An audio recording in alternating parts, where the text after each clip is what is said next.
Uma boa noite para você que nos acompanha pelo Sistema Canção Nova de Comunicação, aí presente em todo o Brasil e além Brasil, não é verdade? Uma grande alegria nós estarmos juntos aqui para debater sempre um tema importante. O nosso programa sempre antenado nos grandes acontecimentos, nos grandes eventos, mas nos temas atuais, aquilo que toca direto a nossa população, a nossa sociedade, a igreja como um todo. Nessa noite nós vamos conversar sobre um tema eminentemente religioso, mas muito envolvente, o novo retrato da fé no Brasil. Exatamente, o novo retrato da fé no Brasil. Você vai entender aí como anda o movimento da fé, igrejas católicas, igrejas cristãs, igrejas não cristãs, enfim, perdas, ganhos, para onde vamos nesse contexto, enfim. Vamos conversar sobre esse novo retrato da fé no Brasil e, claro, como sempre temos aqui no nosso programa, a matéria inicial nos ajuda a sintonizar melhor a temática da noite. Então acompanhe, por favor. O novo retrato da fé no Brasil. Uma reportagem da revista Isto É, do mês de agosto deste ano, mostrou que pesquisas indicam o aumento da migração religiosa entre os brasileiros, o surgimento dos evangélicos não praticantes e o crescimento dos adeptos ao Islã. A pesquisa foi feita em 27 municípios brasileiros e aponta que cerca de 1/4 da população já mudou de religião. As pessoas que completaram o ensino superior são as que mais mudam, cerca de 37,4%. A migração do catolicismo para as igrejas evangélicas pentecostais é a mais frequente, 58,9%. No entanto, o que chamou a atenção dos pesquisadores é o crescimento do Islã. Só no Rio de Janeiro, por exemplo, o número de muçulmanos saltou de 15% em 1997 para 85% em 2009. Apesar de todas as oscilações, o número de católicos ainda é a maioria no país. Cerca de 68% da população brasileira se diz católicos, de acordo com o censo de 2009. O novo retrato da fé no Brasil, no Em Pauta desta noite. Pois é, tá aí, dá pra gente ter aqui o que falar, não é isso? Vamos apresentar aqui os nossos convidados, claro, o nosso querido Frei Antônio Moser, diretor-presidente da editora Voz, teólogo, já de longa data e militando justamente nesta causa. A grande alegria de tê-lo sempre aqui conosco. Frei Moser, boa noite, está aí um tema desafiante, hein? Muito boa noite, Padre Hamilton, boa noite aos telespectadores. Você diz, militando já há longo tempo, já vamos para 6 anos de parceria. Isso que é ecumenismo, um franciscano com alguém da Canção Nova, né? Que coisa boa. Tá certo, Sinal Frei. dos tempos, não é? Exatamente. Um novo retrato da fé no Brasil. Tá certo, Frei Moser.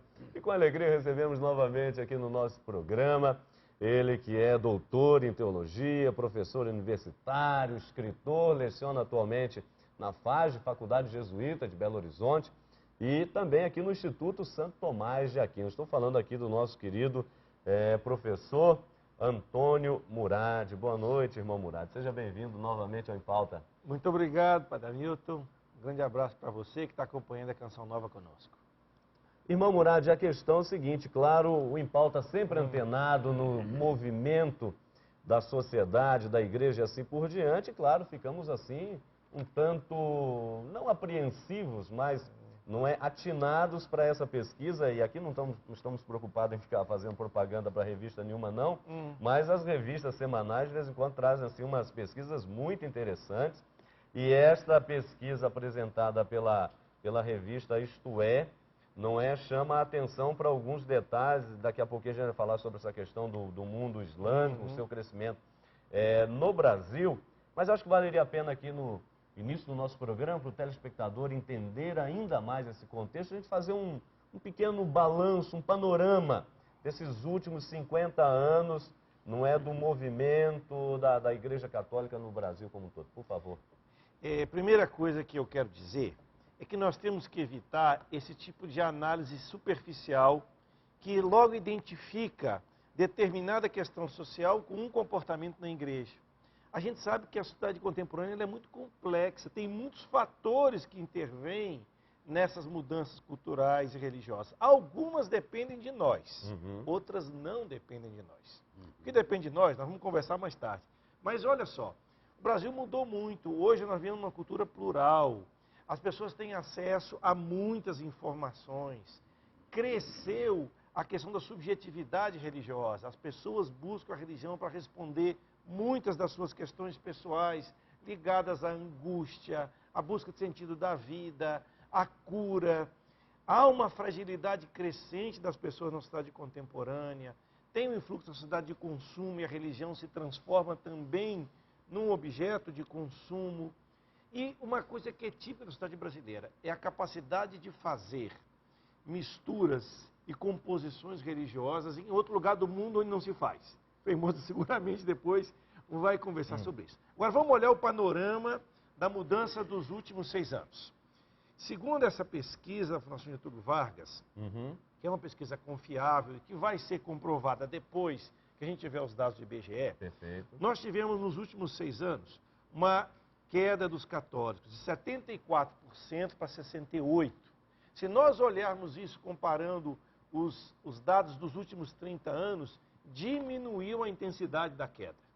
Ou seja, nós tivemos percentualmente uma perda menor de católicos na sociedade brasileira. Segundo, aquilo que se chama da migração dos evangélicos pentecostais foi pequena, por incrível que pareça. Ou seja, houve numericamente um pequeno crescimento de 12,5% para 12,7%. O que aconteceu é que houve muita circulação de fiéis entre as igrejas, mas não um aumento numérico delas, por incrível que pareça. E os chamados outros evangélicos, aí entram as igrejas históricas, os chamados neopentecostais, ou a chamada igreja de mercado, aí houve um aumento de 5,3% para 7,5%. Perfeito. Se nós somarmos, portanto, os que se consideram evangélicos hoje no Brasil, nós temos aí por volta de 20% de evangélicos, segundo essa pesquisa, 68% de católicos. 1,7% da população se considera espiritualista ou espírita, houve um pequeno aumento da população espírita, e houve um aumento de 1,5% para 3% no que se considera outros. Dentro desse outros, nós temos um aumento dos muçulmanos, nós vamos comentar depois, e um fator que eu acho mais sério, a quantidade de pessoas que se declaram sem pertença religiosa nenhuma, que passou de 0, alguma coisa para quase 2%. Eu acho isso mais sério do que a questão muçulmana. Por quê? Há uma certa saturação de um grupo ainda pequeno no Brasil, ligado à questão religiosa. Quer dizer, eu creio em Deus, mas não quero saber de religião, isso não me diz respeito. Então, esse eu acho que é um fator que nós temos que acompanhar nos próximos anos, o que vai acontecer e o que isso vai significar para nós. Tá certo. Olha, sobre essa saturação, o que está por trás disso, nós vamos conversar já já.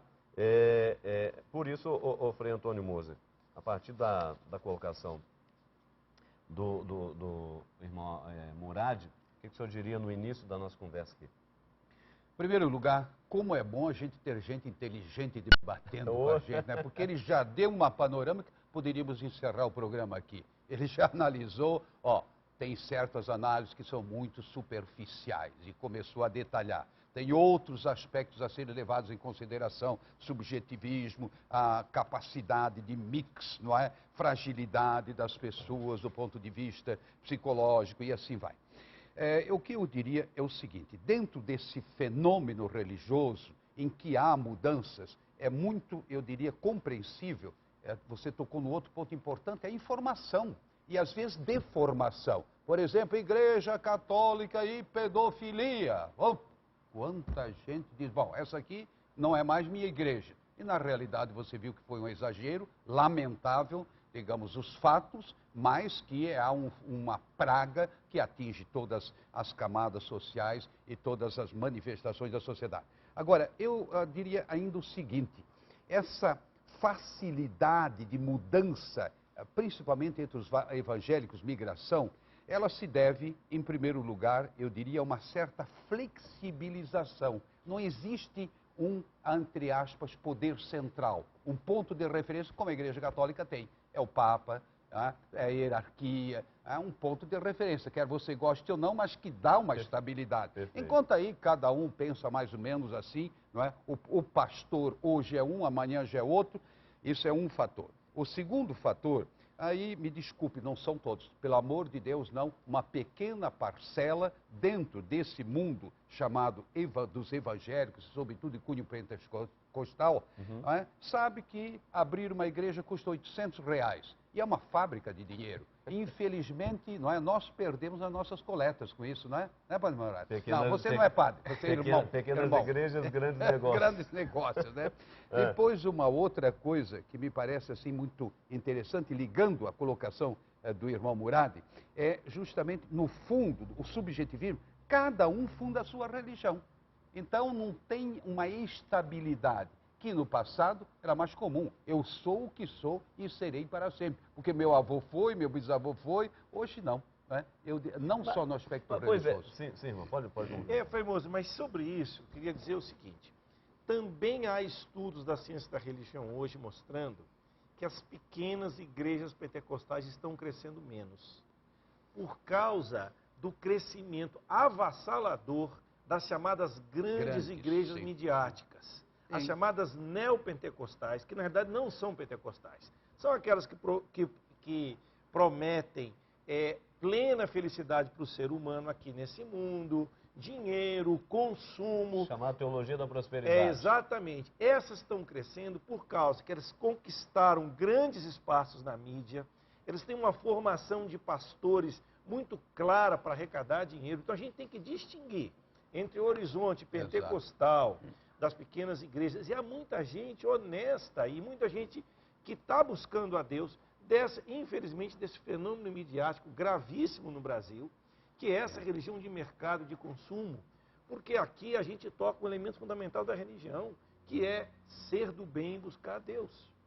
Agora, Murad, me desculpa, só uma observação em relação ao crescimento das neopentecostais. Hoje tudo é mega. E quem tem os meios de comunicação na mão, evidentemente, não é, que vai atingir muito mais pessoas e, portanto, influir mais. Agora, você não tem a impressão, ao menos eu tenho a impressão, que já estão durando demais essas igrejas. Ou seja, promete, não é, cura, promete dinheiro, promete felicidade, mas pouco a pouco as pessoas dizem, meu pai morreu, minha mãe morreu, eu continuo fragilizado, eu não estou enriquecendo. Ou seja, a decepção, não lhe parece que isso também tem que ser levado em consideração? Eu creio que esse percentual da população que hoje já não se declara pertencente a nenhuma igreja ou religião tem a ver com essa insatisfação. E esse risco nós também temos no catolicismo. Quando se transforma um catolicismo mágico, que promete que se a pessoa fizer aquilo que a devoção dela diz, ela vai conseguir o milagre, ela vai conseguir a cura, ela não deixa Deus ser Deus. Porque tem uma dimensão da liberdade de Deus aqui, da liberdade humana, que a gente tem que levar em conta. Pois é, então um dos desafios do nosso programa aqui, como você está acompanhando, além de avaliar, analisar criticamente, é também verificar como podemos chegar a um equilíbrio, não é? Para não eliminar aquilo que temos como riqueza, novenas, oração de pedir isso ou aquilo, etc., mas ao mesmo tempo não cair nesses extremos. Nós vamos para o nosso primeiro intervalo. Você repara que quando o tema realmente é muito envolvente, interessante, o tempo passa muito rápido. Então, rápido o intervalo, já estaremos de volta, não saia daí.